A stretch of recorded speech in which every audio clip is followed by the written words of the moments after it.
Tolong ceritakan tentang sejarah maulid. Apakah maulid Nabi SAW termasuk bid'ah hasanah? Merujuk sabda Nabi SAW, hadis riwayat Muslim nomor 1017. Barang siapa yang membuat-buat hal baru yang baik dalam Islam, maka baginya pahala dan pahala orang yang mengikutinya, dan begitu pula sebaliknya. Maulid Nabi SAW adalah merayakan hari lahir Nabi SAW. Awal mulanya muncul tahun 230 Hijriah. Dan ini muncul dari kerajaan dinasti Fatimiyah Syiah. Syiah ya, yang itu dibentuk pada saat itu di Mesir, dan mereka punya 6 macam maulid, dan sampai hari ini di Iran masih ada tuh. Jadi yang berfaham Syiah memang mengikuti ini. Sayangnya banyak ahli sunnah yang menarik ajaran ini, pemahaman ini ke pemahaman mereka, padahal sebenarnya pemahaman orang-orang Syiah. Dan Syiah ini jelas mengkafirkan sahabat, mengatakan Al-Quran kurang, gitu kan. Mereka punya 6 macam maulid. Maulid Nabi SAW, Hasan, Husain, Fatimah, Ali, dan rajanya mereka. Dan mereka pada saat membaca maulid dengan zikir-zikir yang sering kita dengar sekarang, itu ya mereka berdiri di tengah-tengahnya karena menganggap ruhnya Nabi SAW sedang lewat. Banyak orang ahli sunnah di Indonesia yang benci dengan Syiah, karena pemahaman Syiah jelas ya mengkafirkan sahabat, mencaci maki Abu Bakar dan Umar, mengkafirkan mereka, mengatakan Quran kurang, tapi mereka tidak sadar maulid yang mereka lakukan adalah acara dari orang-orang Syiah, gitu kan? Anda boleh kembali kepada buku sejarah, semua buku sejarah menjelaskan masalah itu. Jadi munculnya di tahun 230 Hijriah dan dilakukan oleh Syiah ya pada saat itu yang mendirikan dinasti Fatimiyah namanya. Baik, itu kurang lebih gambaran tentang sejarahnya. Dan orang-orang Syiah Fatimiyah waktu itu mengadakan maulid. Review lagi kembali kenapa mereka buat. Ternyata mereka waktu itu di Mesir berbatasan dengan Bizantium, kerajaan Romawi. Dan waktu itu orang-orang Romawi mereka mengadakan maulidnya Nabi Isa, ya gitu. Maka orang-orang Syiah waktu itu mengatakan di Mesir, kalau gitu kita juga buat maulid untuk Nabi SAW. Maka dibuatlah. Dan sekarang Anda boleh tanya kepada siapapun, kiainya, habibnya, tanya, apakah Nabi SAW pernah melakukan maulid kayak Anda lakukan nih? Berzikir, baca salawat, berdiri, menganggap ruhnya Nabi sedang lewat, pernah? Pasti kalau mereka jujur, mereka akan mengatakan tidak pernah. Ditanya, lalu kenapa Anda lakukan? Bentuk cinta kepada Nabi SAW. Bentuk cinta itu harusnya mengikuti dan mencontohi dan melakukan apa yang dicontohkan dan diperintahkan saja, nggak menambah, gitu kan? Karena kalau kita menambah, seakan-akan kita menganggap Nabi SAW masih ada yang belum disampaikan. Para Nabi sudah pada saat meninggal menyampaikan semua.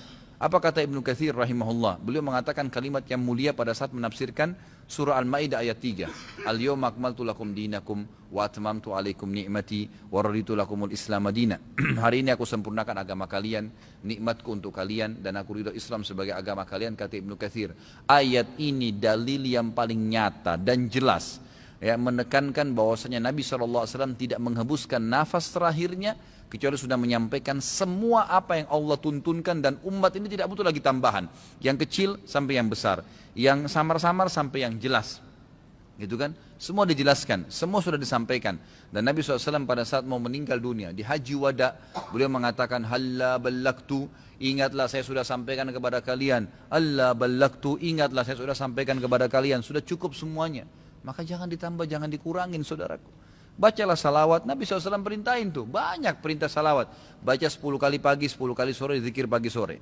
Boleh juga dijadikan sebagai zikir rutin kita tiap hari. Nabi SAW perintahkan untuk baca salawat, gitu kan. Dianjurkan untuk membaca. Di hari Jumat disuruh memperbanyak salawat untuk Nabi SAW.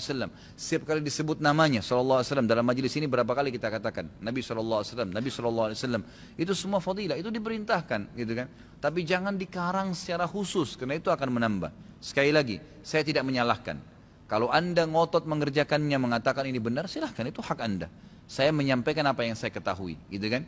Saya tidak menyalahkan, tidak menghardik, saya mengingatkan apa yang saya ketahui. Kalau Anda anggap ini benar, terimalah, gitu kan. Karena orang yang bijaksana, orang yang berakal adalah orang kalau menerima, mendengar sebuah penyampaian dan itu benar, lebih benar dari apa yang dia ketahui sebelumnya, maka dia menerimanya. Ya, maka dia akan selamat dari sifat sombong, kan gitu. Kalau masalah hadis yang disebutkan tadi, Nabi SAW mengatakan barang siapa yang membuat hal yang baru. Jadi ini terjemahannya pun keliru sebenarnya, gitu kan. Jadi kisahnya begini, ini hadis Bukhari. Nabi Muhammad SAW pada saat suatu hari, di siang hari, selepas sholat duhur, begitu kisahnya ya, melihat dari kejauhan waktu beliau mau keluar dari masjid, ada satu kaum Orang Badui, Arab. Arab ini orang Badui dari padang pasir. Yang datang ke Madinah berharap mendapatkan sedekah. Karena miskinnya mereka, dalam riwayat ini dikatakan sampai mereka hanya menggunakan satu lembar kain yang tidak dijahit. Mereka cuma lilitkan di badannya, ya kalau ada angin tersingkap aurat mereka karena miskinnya. Dan mereka mengikat ujung kain itu satu sama yang lain di lehernya, gitu kan? Dan diikat juga di bagian bawahnya, sehingga memang peka sekali bisa kelihatan auratnya. Dan dari muka mereka kelihatan, dalam hadis ini dikatakan kemiskinan. Wajahnya sudah hitam, kelihatan tua sekali karena susahnya. Lalu Nabi SAW naik di atas mimbar sambil berkata, ini pentingnya mempelajari sababul wurudnya hadis. Sebabnya hadis disebutkan, sama kalau ayat sababun nuzul ya. Perhatikan hadis tadi yang disebutkan, ini adalah sababul wurudnya. Ini saya ceritakan sekarang. Maka Nabi SAW naik di atas mimbar setelah tahmid dan salawat untuk diri beliau dan memuji Allah tadi, tahmid dan salawat, beliau mengatakan, wahai muslimin, sesungguhnya semua yang kalian kumpulkan di dunia tidak akan bermanfaat buat kalian. Semua akan habis. Sebaik-baik harta kalian adalah harta yang kalian infakkan selama kalian hidup.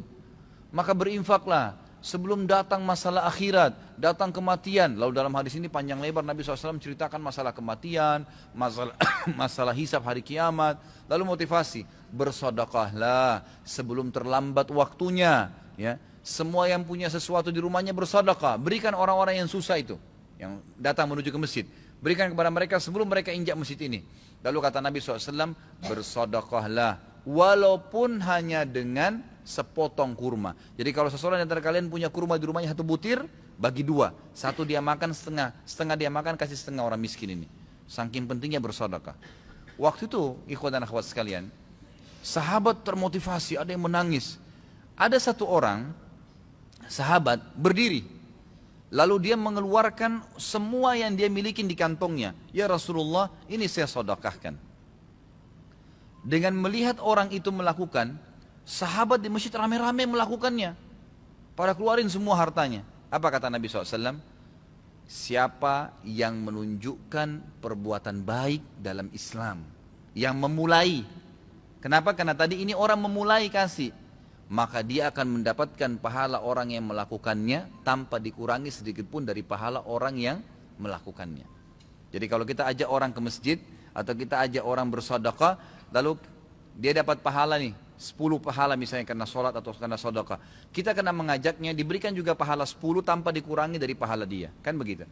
Ini sebabnya hadis. Sayangnya hadis ini disalahfahamin, dijadikan bolehnya mengatakan ada bid'ah hasanah. Semoga Allah berikan hidayah. Padahal mereka tidak paham sebab urutnya. Ada sebabnya hadis itu disebutkan. Jadi bukan kosong begitu saja. Gitu kan? Jadi mudah-mudahan ini bisa difahamin apa yang telah Nabi SAW sampaikan.